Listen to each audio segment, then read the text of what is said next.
This is VOA Africa.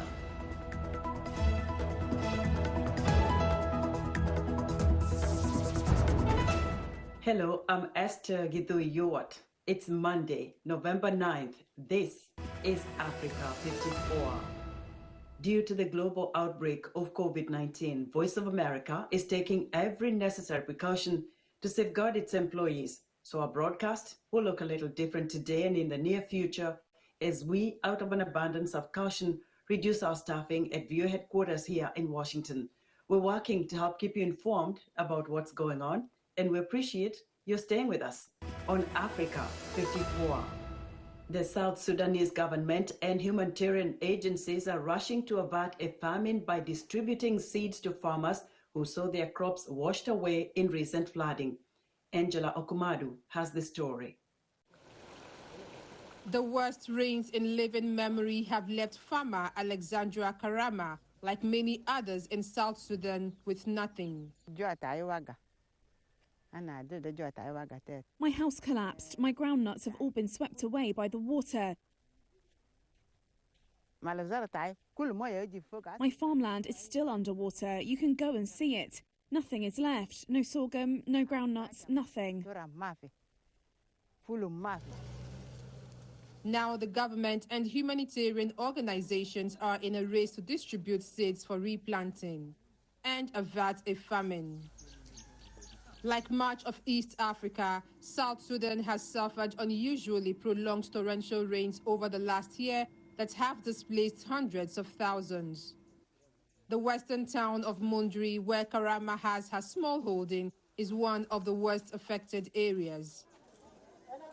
There on Tuesday, supplies were being distributed, and the Minister of Humanitarian Affairs and Disaster Management, Peter Mayen Majonjit, said the government and humanitarian agents need to move quickly. And we have also visited the distributions of seeds and crops in order so that people could be able to cultivate back, despite the fact that many of the crops has already been destroyed. Safari Jumapili of the UN's humanitarian aid body said aid is being distributed in Mundri, where around 22,000 people have been affected by the flooding. But he said the efforts are being hampered because roads to the area are impassable. More than 600,000 people have fled their homes since July, the UN said, after the rains caused the river Nile to burst its banks.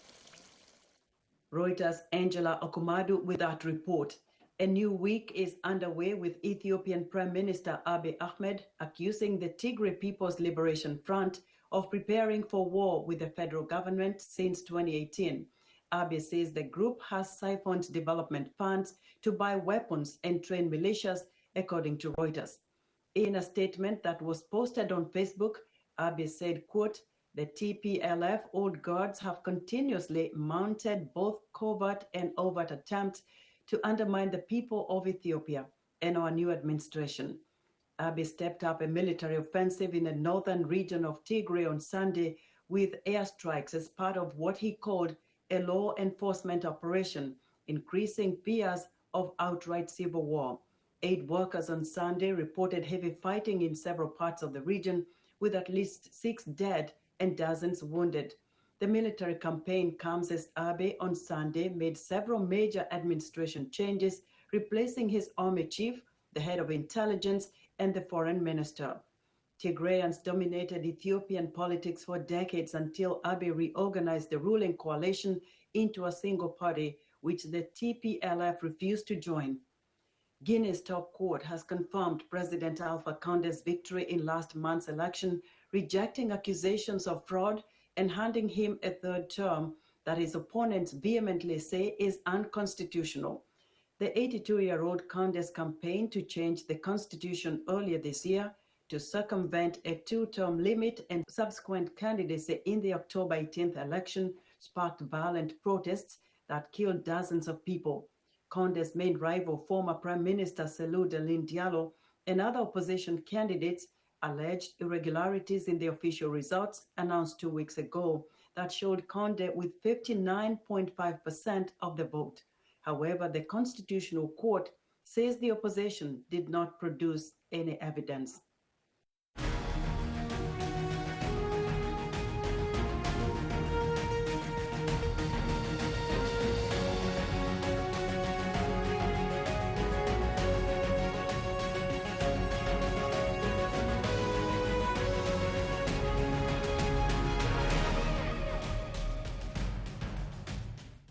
U.S. President-elect Joe Biden is promoting a message of unity and bridging America's political divide after American news networks projected him winning the presidential election. VOA White House correspondent Patsy Widakuswara reports from Washington. Jubilation on the streets in cities around the U.S. as Democratic nominee Joseph R. Biden secured a path to the presidency after news networks determined he had an insurmountable lead in the key battleground states of Pennsylvania and Nevada. The people of this nation have spoken. They've delivered us a clear victory, a convincing victory, a victory for we the people. Delivering remarks from his hometown in Wilmington, Delaware, Biden sought to heal a nation torn apart by months of bitter presidential campaign, urging his and President Donald Trump supporters to give each other a chance. Let this grim era of demonization in America begin to end here and now. Biden promised to be a president for all Americans, laying out the work ahead for the country and his administration. The battle to control the virus, the battle to build prosperity, the battle to secure your family's health care, the battle to achieve racial justice and root out systemic racism in this country, and the battle to save our planet by getting climate under control. The battle to restore decency, defend democracy, and give everybody in this country a fair shot. With his wins in Pennsylvania and Nevada, Biden secured 279 electoral votes. As ballot counts continue in Georgia and Arizona, where Biden is leading, he may end up further adding to his total above the 270 vote threshold needed to win the presidency. There's no question that the Biden campaign put together a broad coalition. They flipped several states that they had to flip in order to win this. President Donald Trump left the White House to go golfing Saturday and otherwise did not make a public appearance, tweeting that he won the election by a lot. Even as Trump shows no indication of conceding, world leaders congratulated Biden as president-elect. The Trump campaign released a statement saying Biden is rushing to falsely pose as the winner, promising legal challenges to ensure the rightful winner is seated, a claim most experts say is unlikely to happen. Even with some of the court edicts that could come down, it's just not enough to overturn anything that's happening with the election process right now. As Biden supporters celebrate over the coming weeks, electors will formally cast their votes for the new president and vice president in mid-December. President Donald Trump remains in office until January 20th, when Biden is inaugurated with Kamala Harris as his vice president. What a testament it is to Joe's character that he had the audacity to break one of the most substantial barriers that exists in our country and select a woman as his vice president.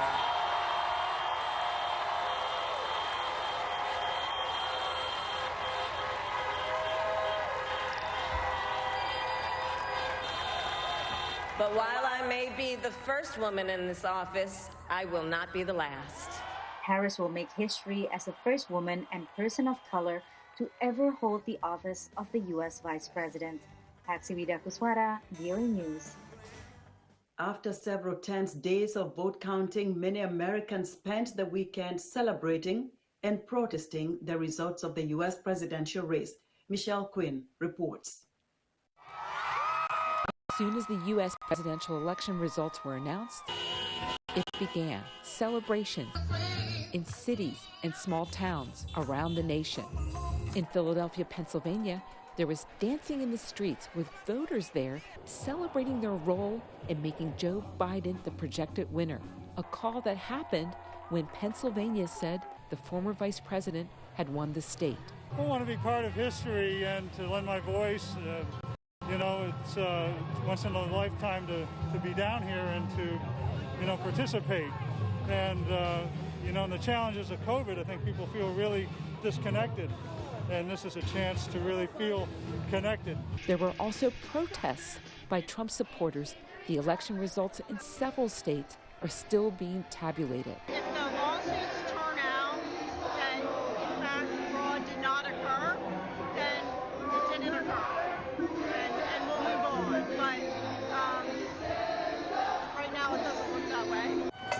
The country has set its next direction, and feelings are running high. After days of waiting for the election results, people got out to celebrate and protest, marking the day as one to remember. Michelle Quinn, VOA News. American voters waited days to hear the projected results of the 2020 election, with voter turnout at record numbers. Amid a pandemic and a strong partisan divide, how does the country heal? Isha Sarai reports from Philadelphia. Years of divisive politics, months of protests, and a contested election. For tired and angry American voters, with Joe Biden projected to be the next president of the United States, what comes now? And you know, there are people who are just never going to come around, but he's going to have to do his best to just bridge the gap. I can't even imagine how hard of a job that's going to be. The results of the election kept people on both sides on edge for days. Now, Biden supporters are looking to move forward. Trump supporters have echoed the president's claims of voter fraud without evidence and are calling for recounts and investigations. If there's no indication of fraud, I think that we can move forward whichever way the results end up. Many on both sides hope to eventually shift attention from the election to the issues themselves. The movement of Black lives to fight for the movement of Indigenous lives. Racial injustice. You know what's happening, what Trump did to immigrants? Education, economics. The economy, that's the big one, and just our general rights. Trump and Biden supporters took to the streets following the former vice president's projected victory. Even the Trump supporters, you know, they're playing the same music. Everybody likes the same music, and I think it's an unintended consequence that's actually going to be a healing part. A divided America, but some shared goals. Isha Sarai, VOA News, Philadelphia. We're excited to hear what you think about Africa 54 and the stories we cover. Join the discussion on Facebook. The address is Africa 54. We're also streaming our broadcast live on Facebook. Please watch and share our show with your friends. Also check out our headlines 24/7 on voaafrica.com. Coming up, U.S. President-elect Joe Biden promotes a message of unity and bridging America's political divide as incumbent President Donald Trump continues to press the case of voting irregularities in the presidential election. We'll be right back.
Health, wellness, sport, beauty, medical breakthroughs. Healthy Living cares about your well-being. What are the main health concerns in Africa and around the world? Find out the latest on coronavirus. Connect with our experts and ask them questions. How long does the virus stay? Join me, Lino Khmudu, in Washington, every week on Healthy Living, right here on VOA.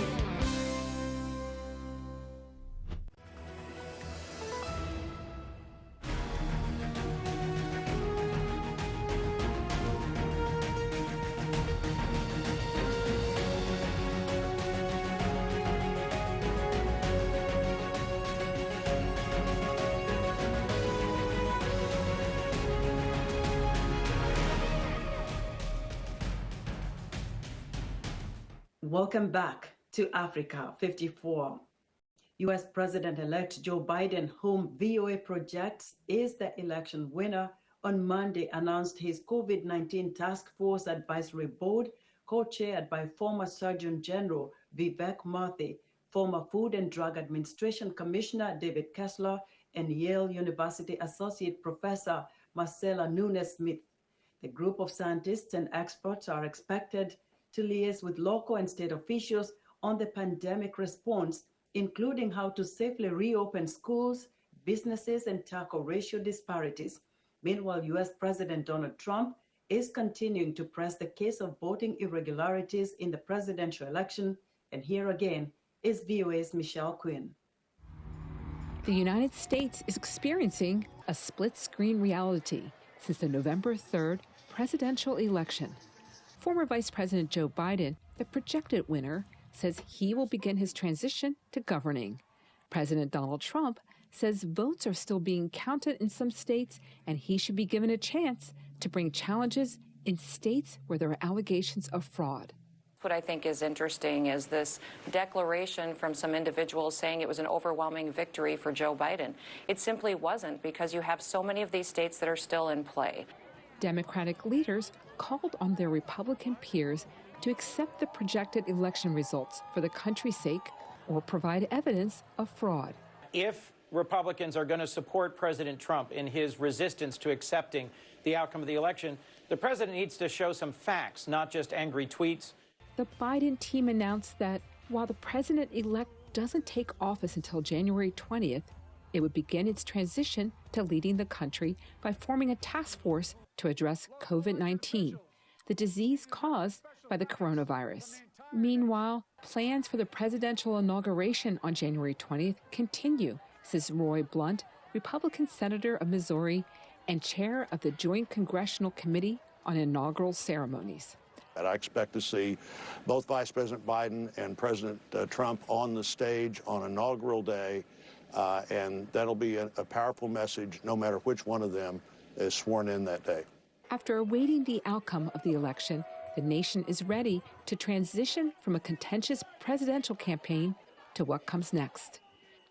Michelle Quinn, VOA News.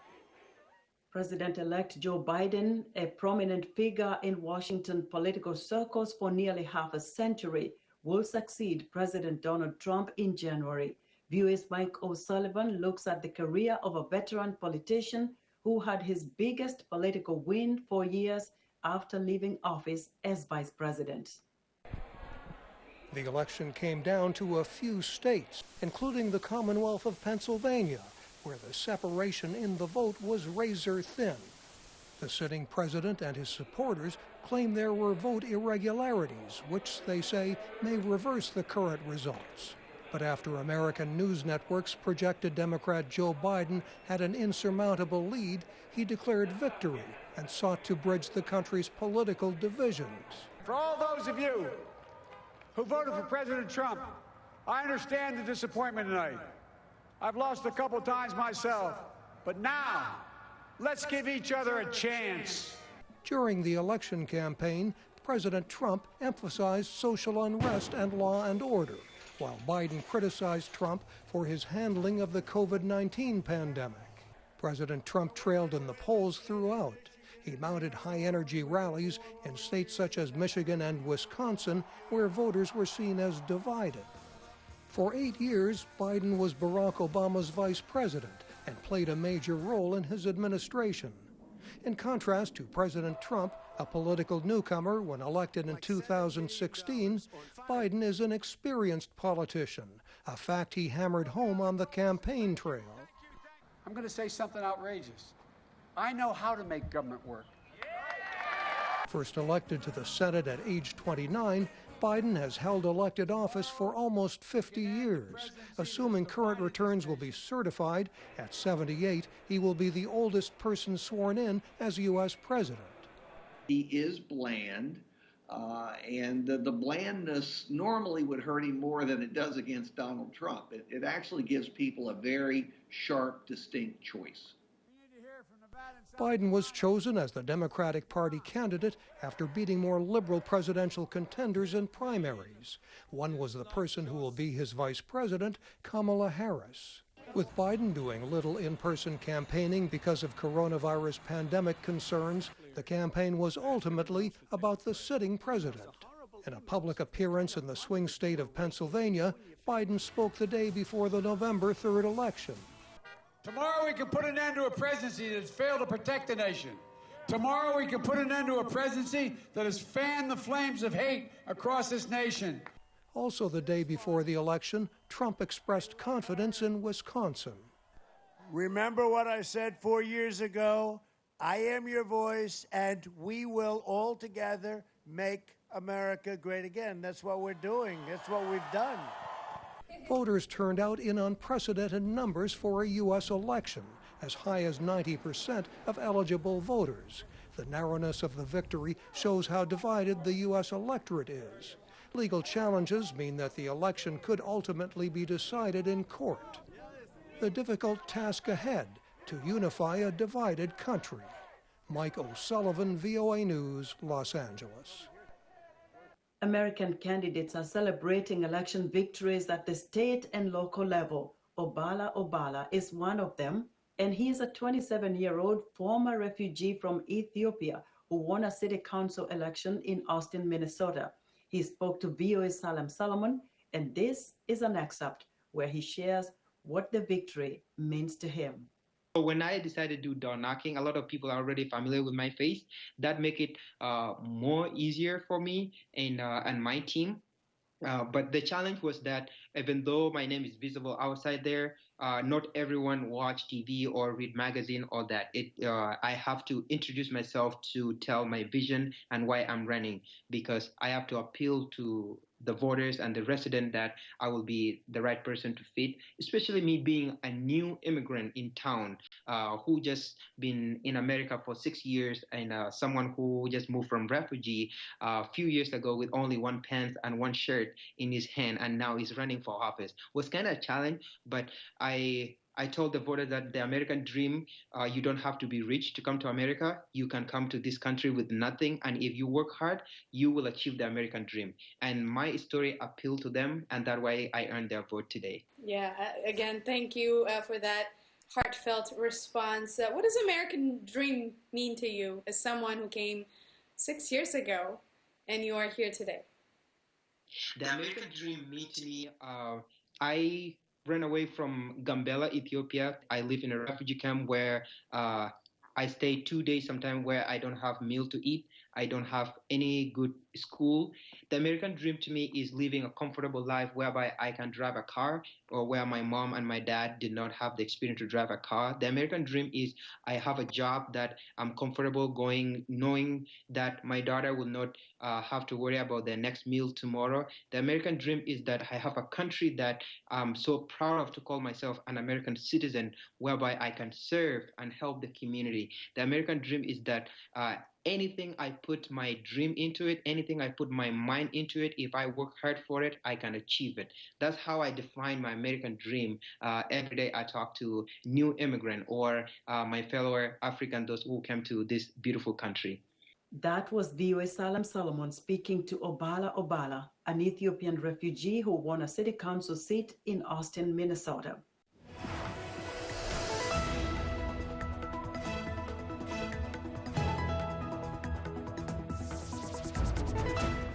In our sports news, organizers of next year's rescheduled Tokyo Olympics will have measures in place to limit the spread of COVID-19. But little is known about how the virus affects the long-term health of those already infected, including athletes. South African researchers are leading an international effort looking for answers, as Marisa de Klerk reports from Pretoria. South African Olympic hurdler Venda Nel is grateful to be back on track for next year's rescheduled Tokyo Olympics after recovering from COVID-19. It was about 2 to 4 weeks that I've took it very slowly with the training, checked my heart rate every training session, just monitor that. And from there, I actually went into full program, and I feel stronger, fit, and actually fully recovered right now. Computer, then you can put it up. Unless you... Sure? I don't know why Professor Martin Schwalnus, a renowned South African sports physician, has been tasked by the International Olympic Committee to compile guidelines for doctors treating athletes recovering from COVID-19. His work, which includes a team of international scientists, is being carried out under the auspices of the University of Pretoria and the IOC. In the returning to sport, it could result in medical complications. And to date, we don't really know what these are for COVID. And so the focus of the project is to investigate what happens in the athlete when they've had COVID and how does the body heal and respond. The AWARE research study uses an online survey to gather data from recovering amateur athletes as well. At a clinic, they get help returning to sports. Medical doctor and amateur triathlete Marcel Jooste joined the clinic after recovering from COVID-19 he caught from a patient. I'm expected to follow a specific return to play protocol in terms of what I'm allowed to do in terms of exercise. That is, if I have passed all the testing, and then I am required to give them feedback in terms of how I feel following training. The research examines COVID-19's impact on all organ systems.